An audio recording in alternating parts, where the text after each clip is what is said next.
Delta State Police Command has arrested two men, David Tacho and Daniel Orshio, for allegedly murdering Chigozie Udalor, site manager of a fish farm at Bird Camp, Akwukwu-Igbo community, Oshimili North local government area. The arrest was confirmed on Thursday by the police public relations officer SP Bright Edafe. Edafe said the deceased cousins, Hasten Naliu, had reported him missing on December 12, 2024, 2 days after he was last seen.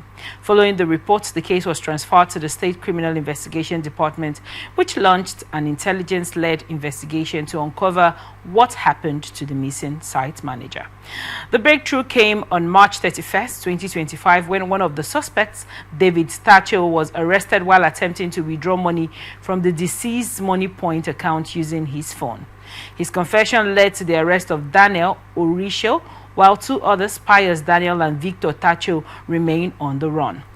Police investigations revealed that all four suspects had worked for the deceased. After discovering funds in his account, they allegedly conspired to kill him. They reportedly struck him with a hammer, tied him up, and buried his body in a shallow grave near the fish pond in the community. Edafe confirmed that the victim's body has now been exhumed and is awaiting autopsy. He assured that efforts are ongoing to apprehend the two other fleeing suspects.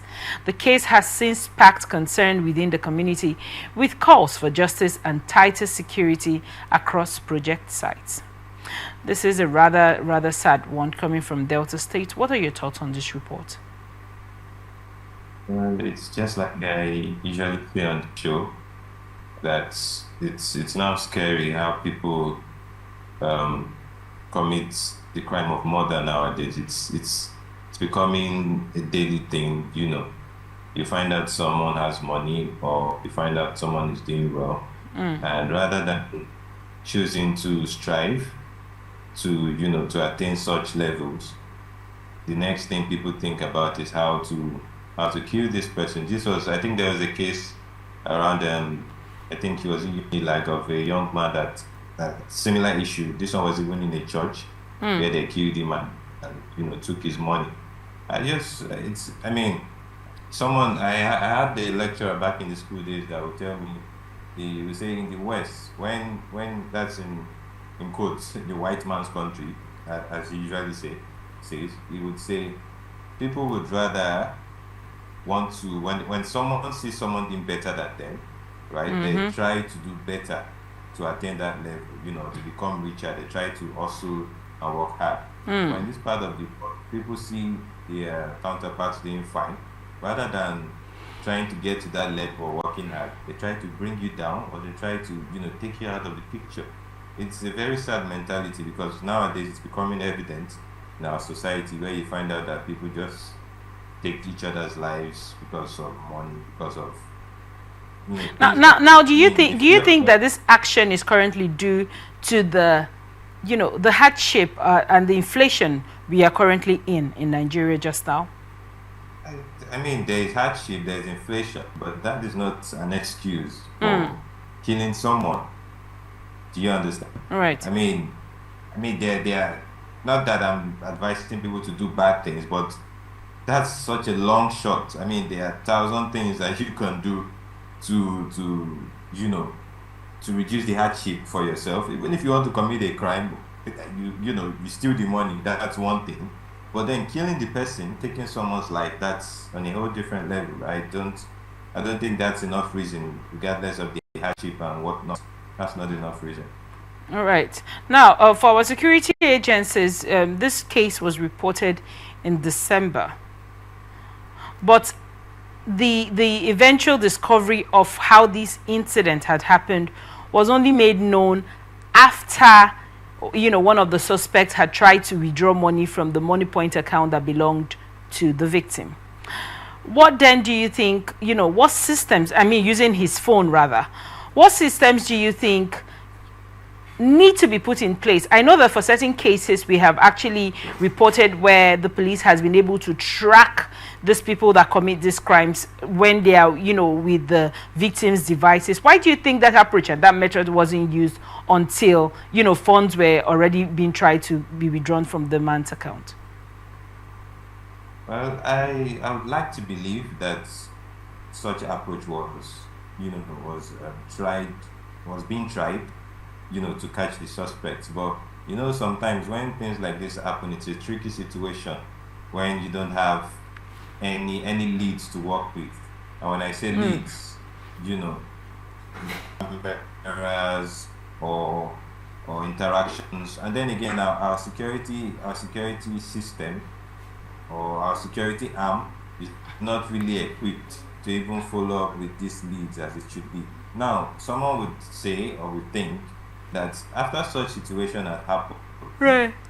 everybody that works in that pond, in that fish pond, can you hear me? Yes, Everybody can. that works in that fish pond, am I still audible? Yes, you Okay, are. good. Can hear you So right, loud and clear. someone could believe that anyone who works in that pond, all right, is the potential suspect. So I feel like if the police had even, kept a keen eye on everybody who worked there, they might have, covered who actually perpetrated these actions. But nonetheless, it's a good thing that they didn't let go of the case. I mean, if they had let go of the case, they wouldn't have been able to tell that money was being, tried to be, was being withdrawn rather from the man's account, because it's due to constant checkups and probably putting a mark on that account that the bank probably reached out to the police, put them, okay, someone tried to withdraw from this account, an address and all. I mean, I would commend the police for at least keeping the case alive, until the suspects were being caught. Being apprehended. Now, I want to also gather your thoughts as regards this whole idea or this trend, as it's where that is now very prevalent with someone employs a person. Like, I think it was yesterday or 2 days before, I was on social media and I saw a situation where a woman that sells really, really expensive jewelries and, customized pieces was crying, very, very distressed because a staff had actually stolen half of the things she has in the shop, which according to her were more than half of her life's work at building up that store. Now, for this, this report we are currently in discourse for, you find out that the people that, killed the manager are equally staffs of haven't been employed by the said manager to work in that fish farm. Now, on that regard, every day people go out and start businesses, right? And oftentimes they need assistance to run the business, because for certain kind of businesses, it's difficult for one to run the business alone at once. What measures do you think employers need to put in place to ensure their own safety and safety of their products? Well, it's just that like I started off, this conversation, that our morals have gone so all time low, is at all time low. Because I believe when people are employed, I mean, there are forms that are being filled, the guarantor is being taken. There are things they'll do, and I believe most employers do, but still doesn't reach issues. So I guess people should just ensure that when you're employing people, you find out where they have been working, where they were working at before. Okay. You make sure they have maybe one or two guarantors to show that, okay, we can attest for this guy, and maybe that will reduce it. I mean, like I said, people do this, but people still do what they want to do, because at the end of the day, they feel like they can escape the jaws of justice, right? I mean, look at this case since 31st, and now it's just almost like they were waiting for the police, or waiting for the case to die down. But lucky enough, police did not let go. If not, they had waited, I think, for a few months, right? Right. And they tried to withdraw, right? So people, they can always escape nowadays, and that is because our security system is not linked, it's not well structured at the moment. When things like this happen, when we have things like cameras, and we have things like good data system linking all our identification formats, right? Right. It'll be easy to when we have our data secured and checked, it'll be easy to catch these people or these suspects, Right. With that, but then again, it is what it is at this point, right? Thank you so much for your insight.